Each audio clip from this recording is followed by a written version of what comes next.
Today we will be talking about, as part of leadership series, ask better questions, build better relationships. The popular question funnel technique.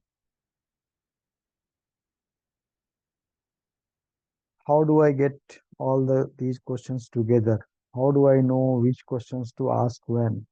Well, a really good and simple technique you can use is the question funnel technique. Now, you may have come across it before. It is widely talked about, often used, and in essence, a funnel is a broad at the top and narrow at the bottom. And that's the simple pattern that I encourage you to use in your questioning technique. So, the first thing to be very clear on the question funnel technique is what is my target information? You are normally having a conversation with somebody for a generic specific purpose, or at least you are trying to understand something specific about that person or a situation or their motives and so on. The first thing to be clear on is what is it that I am actually trying to understand. Once you have done that, the next step is to ask your initial opening question. Now, typically, these are going to be broad questions because you are at the broad place in the funnel. So, shorter the better. The questions such as, "What do you think about X?"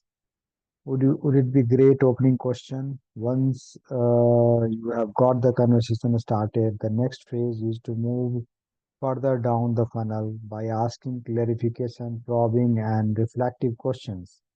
It is important to realize at this stage, these are the sort of questions that keep you on track, that keep you moving nearer your target. Understanding your target information, it is really easy to ask other questions that vary you away from that path. In some cases, open a completely different funnel. So clarification, probe, and reflective questions are the questions that will keep you moving nearer to target. So questions just like what makes you to say that when you said moving nearer the target, what do you mean?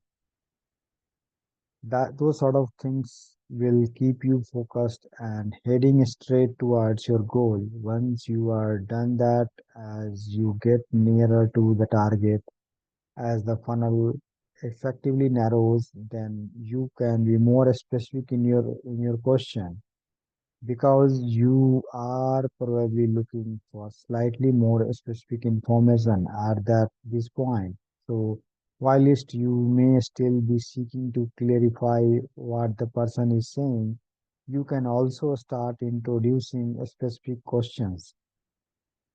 The important thing to notice is that both of these pages, all of the questions are mostly or in fact totally open questions. As you get right down to the heart of the issue, the real nub of the matter, then you may really well start asking closed questions, either to check out specific details or to summarize exactly what you have understood to make sure that you have got it right. So you are asking when you ask X, did you mean this? Yes, realistic, fantastic. What I have heard you say is this. Am I right? Yes, fantastic. So closed questions will tend to come at the end when the options have been narrowed down. Now, if you think back to the exercise I referred to on the previous video where you got somebody to think of something, anything at all, and you would sit back to back, and that sounds a bit odd. But I am only really suggesting that because it takes away visual communication, and the challenge was to find out what it was the person had written down as few questions as possible. They had to answer honestly. So clearly, you could not ask them specifically what they had written down, but if you take a more broad approach and follow the funnel technique, in theory, you may have to do that in three, four, five questions. If your questioning habit is poor, you can find people taking had people take well over 100 questions and give up because effectively they are simply been testing their hypothesis using closed question and getting no information back. The funnel technique is really useful to get to the heart of the matter or the nub of the issue, and the structure I have given you is really set up when you are seeking to understand another person or situation. Now that seems obvious, but actually there are some challenges cause most of us of the time are actually not that good at asking questions.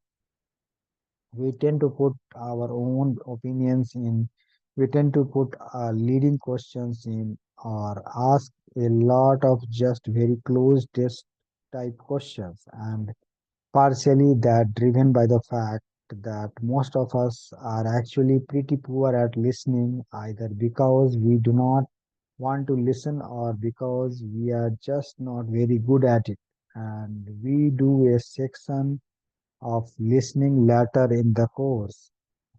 Some tip at least just to help you think about what you can focus on to strengthen your listening skills. So the funnel has been set up, in fact, to really help you to understand somebody, assuming that that is your motive, and it then doesn't matter what the situation is. It could be with your partner and you are talking about whether you have want to go on holiday and you really want to understand what it is that they need to get from holiday to consider it to be successful. Again, in every conversation, if you listen, what often people will do is keep putting ideas and things in and not actually trying to understand the other person's requirement before they start making suggestions.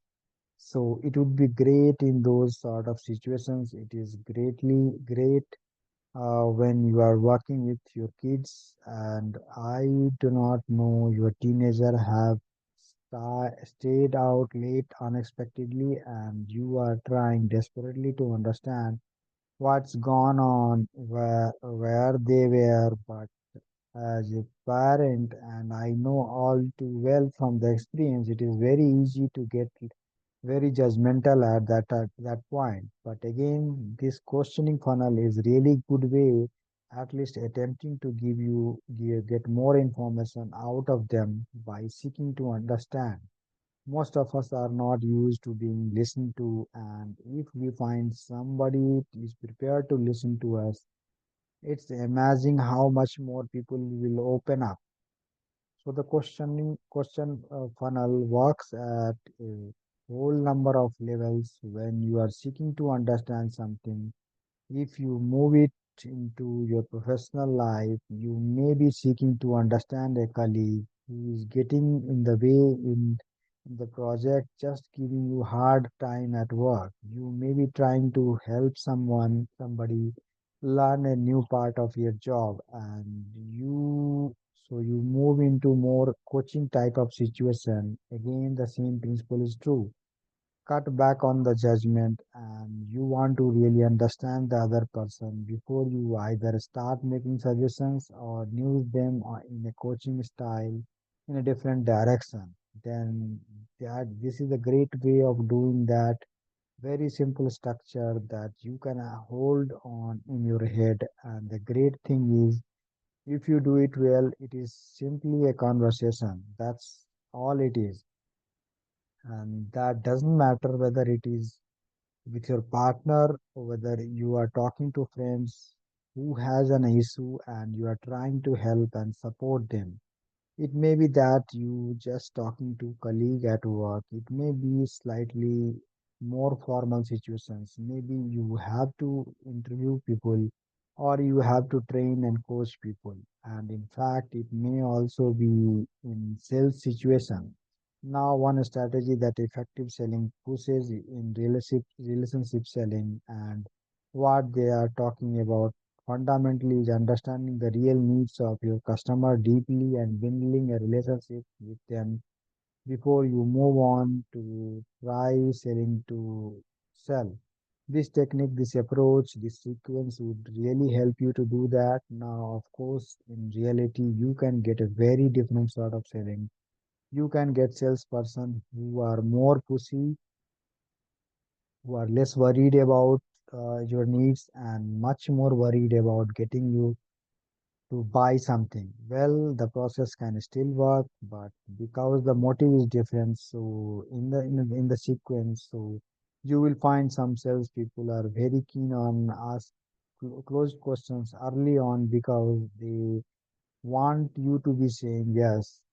They know that psychologically, once you started saying yes, you are just more likely to carry on saying yes to the conversation.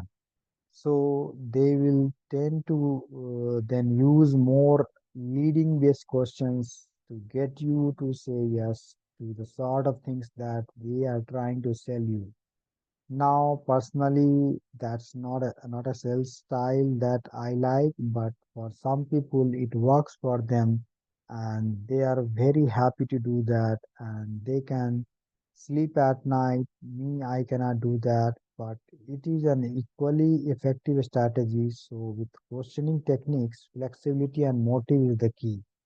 The framework I have given you works the more will you practice it, the more you can be flexible with the order of your question. If you do suddenly ask somebody a closed question and at the wrong time, it doesn't matter cause they won't know, but you will notice it and you will simply ask a better open question to carry on the conversation. So it puts you immediately in control. The more you practice, the more flexible you can be. And it is then about matching what it is that you are trying to do, what you are trying to achieve. Or, as I could say, much more about what you are trying to understand and using the questions appropriately. Next, we will move on to the identify a little more clearly, therefore, what are some of the questions, traps that stop us achieving this?